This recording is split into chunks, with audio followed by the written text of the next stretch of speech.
Mga idol, kasabay nga po ng pagiging available ni Jordan Clarkson sa trade market, balak nga po siyang kunin ng Phoenix Suns. Yan naman ang ating unang pag-uusapan dito sa ating bagong video na susundan ko na rin ang balitang bubuwagin na nga daw po ng Golden State Warriors ang kanilang Big 3. Pag-uusapan na rin natin ngayon ang balitang inoffer na nga po ng Lakers si D'Angelo Russell sa Atlanta Hawks at ang naging laro nila kontra sa Brooklyn Nets. Kaya mga idol, tara, halina't umpisahan na natin yan.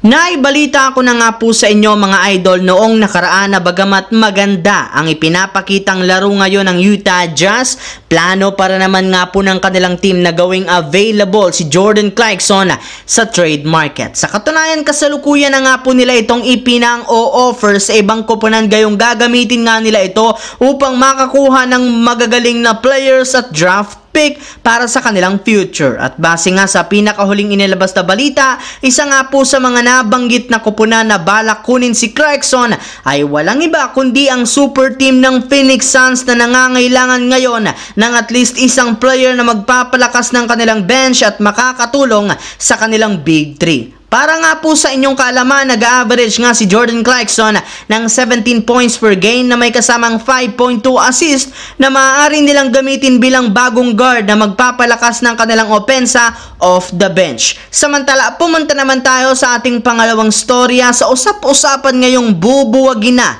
ang Golden State Warriors ang kanilang Big 3. Sa pangalawang sunod na beses, kinansila muli ng NBA ang laro ng Golden State Warriors kontra sa Dallas Mavericks dahil na rin sa nangyari sa kanilang team. Pero sa kabila nga po niyan, kailangan para naman nga po ditong mag-move forward ang Warriors at pakatandaan na meron silang kampanya ngayong season. Ang kaso lamang, problema rin naman ang hinaharap ng kanilang team sa NBA, gayong hirap pa rin naman sila na makakuha ng panalo. Kaya dahil dyan, sinuggest na nga po ng napakaraming mga NBA analysts na kailangan na nga po ng Warriors na buwagin ang kanilang Big 3 sa pamamagitan ng pag-trade kina Draymond Green at Klay Thompson habang mataas pa ang trade value nito. Yes mga idol, magagamit nga po nila ang dalawang ito bilang trade assets upang makapagsimula silang muli ng bagong lineup at bagong era sa NBA. Pero hanggang ngayon, tikom pa rin naman ang bibig ng Warriors patungkol sa ganitong klaseng ideya.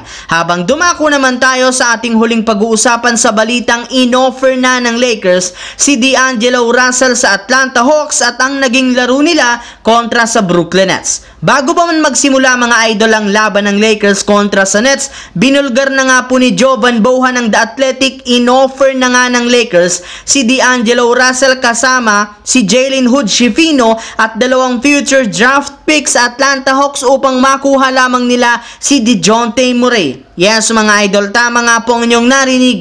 Sa kabila nga po ng napakagandang ipinapakita nito sa kanilang mga nakalipas na laro, meron pa rin naman ngang gana ang Lakers na i-trade siya. Kaya may ilang mga fans ang nadismaya dito, gayong sobra nga talaga silang nasasayangan sa napakalaking iniaambag ni D'Angelo Russell. And speaking of Lakers mga idol, hindi na rin naman talaga binago pa ng kanilang team ang kanilang starting lineup na siyang nagpapanalo sa kanilang mga nagdaang laro, gayong eto rin naman ang kanilang ginamit laban sa Brooklyn Nets. Bagamat man nakuha nga po nila ang momentum sa unang dalawang quarter at hawak pa nila ang kalamangan papasok ng third quarter, ay gaya nga po ng dati nilang mga laro, nanlamya na naman sila sa opensa at depensa. Kung ano nga po ang ikinaganda ng laro nila sa first quarter at second quarter, eto rin naman kabaliktarin rin naman ang nangyari sa kanila sa third at fourth quarter. Kaya naman dahil nga sa kanilang pagkatalo ngayong araw, marami ng mga fans ang nagsasabing kailangan ng ituloy ni Rob Pelinka ang kanyang trade proposal sa mga susunod na araw. So that's it mga idol, ang ating pinakabagong balita ngayon dito. Once again, this is your J-Zone TV. Huwag kalimutang mag-like at syempre mag-subscribe na rin, pindutin ang notification bell sa akin channel para lagi kayo maging updated sa mga nangyayari sa liga. I-follow, bisitahin at i-like ang ating Facebook page, J-Zone TV. Maraming salamat mga idol.